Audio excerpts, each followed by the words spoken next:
اردو پر جو بات چل رہی ہے اسی اردو پر ایک شعر پیش کرنا چاہوں گی۔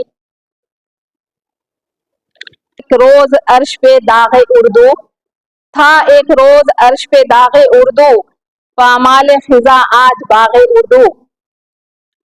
غفلت تو ذرا قوم کی دیکھو کاظم، وہ سوتی ہے بجھ جاتا ہے چراغ اردو۔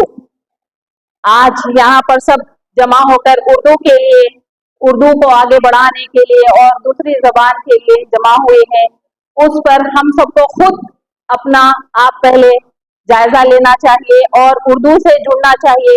اردو عربی کے بعد دوسری زبان ہے، عربی سے ہی اردو کا جنم ہوا اور ہم سب اردو سے دور اور ہمارے معاشرے میں انگلش کی زیادہ اہمیت دی جا رہی ہے، اردو سے دور ہوتے جا رہے ہیں۔ اردو کو قائم رکھنا ہمارا فرض ہے کیونکہ اردو سے ہی عربی ہے، اور جب ہم عربی پڑھتے ہیں تو اردو کا بھی جاننا ہمارے لیے ضروری ہے، جس میں قرآن کیا کہتا ہے اس کا مطلب ہم کو سمجھ میں آئے۔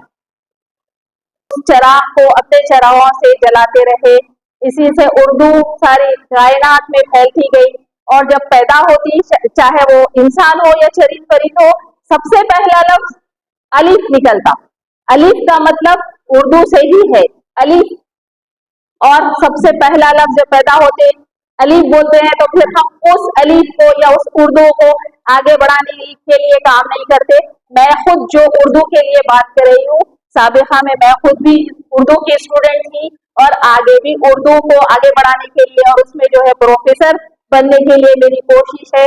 آگے میں پروفیسر بھی بننے کی کوشش کر رہی ہوں، اور اردو کے لیے ایسے جہاں پر بھی جلسے یا جشن اردو قائم کیے جائیں گے وہاں پر ضرور میں آتے رہوں گی، اور میں ٹیم کا شکریہ ادا کرتی ہوں کہ مجھے اس موقع پہ یہاں پر بلانے کے لیے، اور ان کو مبارکباد دیتی ہوں کہ ایسے اور جلسے ہوتے رہے جس سے ہم اردو کو فروغ اردو کو آگے بڑھائیں۔ اور اردو اکیڈمی کا حال دیکھیے آپ لوگ، جہاں پر اردو کے ڈاکٹریٹ کے بھی ایگزامس ہوتے ہیں، میری بہنیں بھائی جو اردو کے چاہنے والے ہیں، وہاں پر کوئی وقت نہیں ہے، تعلیم کے لیے کوئی وقت نہیں ہے، آپ جبھی بھی جائیے اپنے لیے، آپ ایگزام کے لیے آپ ٹھہریے، وہاں پر آپ کو شروع اردو سے ایگزام شروع ہو رہے، ڈاکٹریٹ تک پورا PhD تک آپ کو سہولت دی جا رہی ہے۔ اردو اکیڈمی جائیے، اگر آپ لوگ اردو کے واقعی چاہنے والے ہیں وہاں پر جا کے ایڈمیشن لیجیے اور آگے بڑھیے۔ اردو کو آگے بڑھانے کے لیے پہلے ہم کو خود کو سیکھنا ہے، اچھے الفاظوں کا استعمال کرنا ہے۔ جہاں پر ہم اردو بولتے ہیں تو ہمارے الفاظ کو بھی دیکھا جاتا ہے، ہمارے الفاظوں کی بھی جو ہے تنقید کی جاتی ہے، تو اس کے لیے ہم سب کو سیکھنا بھی چاہیے۔ تو آپ لوگ اردو اکیڈمی کو جائیے، وہاں پر ایڈمیشن لے کے آگے بڑھیے، پڑھیے، اور پھر اس کے بعد پڑھانے کی بھی کوشش کر سکتے ہیں اگر ہم سب میں یہ شعور آ جائے اردو کے بارے میں۔ شکریہ۔